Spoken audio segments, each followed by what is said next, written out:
কৃষ্ণায় বাসুদেবায় দৈবকী নন্দনায় চ অশেষ ক্লেশনাশায় গোবিন্দায় নম নম।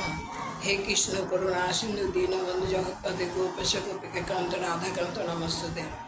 নমস্কার। আজকে যে বিষয়টা আমি বলবো সেটা হচ্ছে করতলে শুক্র এবং জীবনের সুখ শান্তি। করতলের শুক্রের ক্ষেত্র কোথায় তা আপনাদের বলেছি। আজ শুক্র গ্রহ সম্পর্কে আরও বিশদ তথ্য তুলে ধরছি। প্রাচীন পুরাণ কথা অনুযায়ী জ্যোতিষশাস্ত্রে শুক্র গ্রহকে বলা হয় সুখ শান্তির গ্রহ।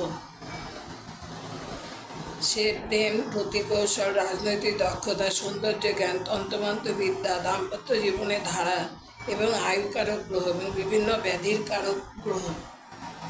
পুরাণে আছে মহর্ষি শুক্রাচার্য হলেন দানব গুরু। তিনি মৃত সঞ্জীবনী মন্ত্রের স্রষ্টা ও রক্ষাকর্তা। তার ফলে এবং তার মন্ত্র বলে দানবরা দেবতাদের প্রতিপক্ষ হয়ে স্বর্গরাজ্যে উৎপাত করত। বৃহস্পতির পরই শুক্র হল ফলদাতা গ্রহ। শুক্র দেয় প্রকাশ ক্ষমতা, রাগ অনুরাগ, ভদ্রতা, বিনয়, প্রেম, সুখ শান্তি, বিজ্ঞতা, পরিহাস, পটুতা। শুক্রের জন্য নরনারী সঙ্গীতজ্ঞ, নৃত্যশিল্পী, গায়ক, চিত্রকর, পরিচালক, সাহিত্যিক, ইঞ্জিনিয়ার, রত্ন ব্যবসায়ী হয়। করতলে শুক্রের স্থান সুন্দর ও সুডল থাকলে পূর্ববর্ণিত গুণাবলী দেখা যায়। শুক্রের ক্ষেত্র থেকে কোনো মোটা রেখা আয়ুরেখা ছেদ করে চন্দ্রের দিকে গেলে বুঝতে হবে তার প্রতিভা নষ্ট হয়ে যাচ্ছে বা যাবে। শুক্রের ক্ষেত্র থেকে একটা সরল ও সুন্দর রেখা বুধের ক্ষেত্রে দিকে গেলে সে বিজ্ঞ, পণ্ডিত, গুহ্যবিদ্যায় পারদর্শী, জাদুকর, তান্ত্রিক, ব্যবসায়ী, ভোগী ও স্বল্প সন্তানযুক্ত হয়। শুক্রের ক্ষেত্র থেকে কোনো রেখা শনির ক্ষেত্রের দিকে গেলে সে প্রথম জীবনে নানা প্রকার ভোগবিলাসের মধ্যে দিয়ে জীবন কাটালেও মধ্যবয়স থেকে সাত্ত্বিক, অন্তঃসিদ্ধ এবং জীবনযাপনে মগ্ন ব্যক্তি হয়।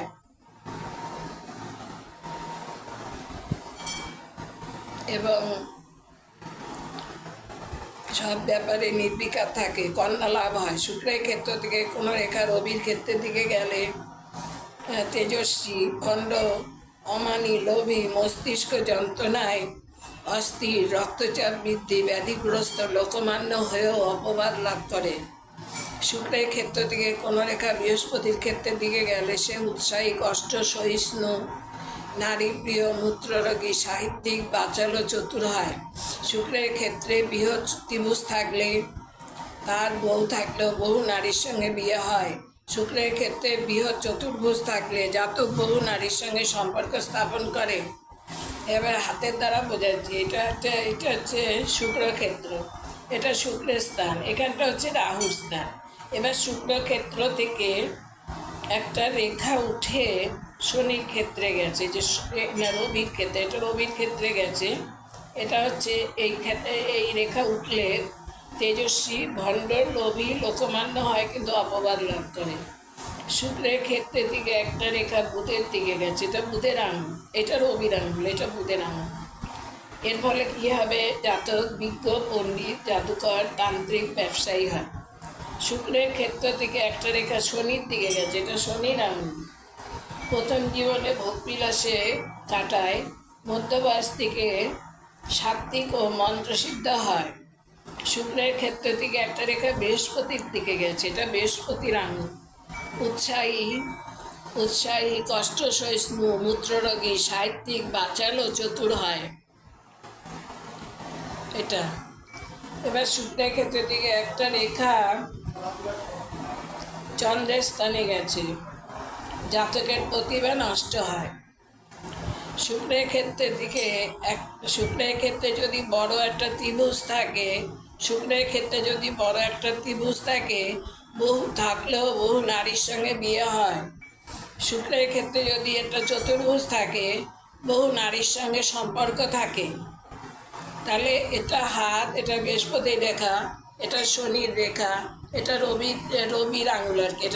এটা বৃহস্পতির আঙুল, এটা শনির আঙুল, এটা রবির আঙুল, এটা বুধের আঙুল, এটা রাহুর জায়গা, এটা হচ্ছে শুক্রের জায়গা, এটা চন্দ্রের স্থান। তাহলে শুক্রের ক্ষেত্রের দিকে একটা রেখা বুধের দিকে গেছে, সে হবে বিজ্ঞ, পণ্ডিত, তান্ত্রিক, জাদুকর ও ব্যবসায়ী। শুক্রের ক্ষেত্র থেকে রবির আঙুলের দিকে যে রেখাটা গেছে, এর ফলে কী হবে? তেজস্বী হবে জাতক, কিন্তু ভণ্ড হবে, লোভী হবে, লোকমান্য হবে, কিন্তু অপবাদ লাভ করবে। শুক্রের ক্ষেত্রে থেকে একটা রেখা শনির আঙুলের দিকে গেছে, এটা হবে কি? প্রথম জীবনে ভোগ বিলাসে সে কাটাবে, কিন্তু মধ্যবয়স থেকে সাত্বিক ও মন্ত্রসিদ্ধ হবে। শুক্রের ক্ষেত্রে থেকে একটা রেখা চন্দ্রের দিকে গেছে, এটা চন্দ্রের স্থান, জাতকের প্রতিভা নষ্ট হবে। শুক্রের ক্ষেত্রে থেকে একটা রেখা বৃহস্পতির আঙুলের দিকে গেছে, এটা হবে উৎসাহী, কষ্ট সহিষ্ণু, মূত্ররোগী, সাহিত্যিক, বাচাল ও চতুর। শুক্রের ক্ষেত্রের দিকে একটা রেখা এই রেখা না, শুক্রের ক্ষেত্রে ত্রিভুজ, বড় একটা ত্রিভুজ চিহ্ন দেখা গেলে বউ থাকলেও বহু নারীর সঙ্গে বিয়ে হয়। শুক্রের ক্ষেত্রে যদি চতুর্ভুজ থাকে, বহু নারীর সঙ্গে সম্পর্ক থাকে আজ এই পর্যন্ত।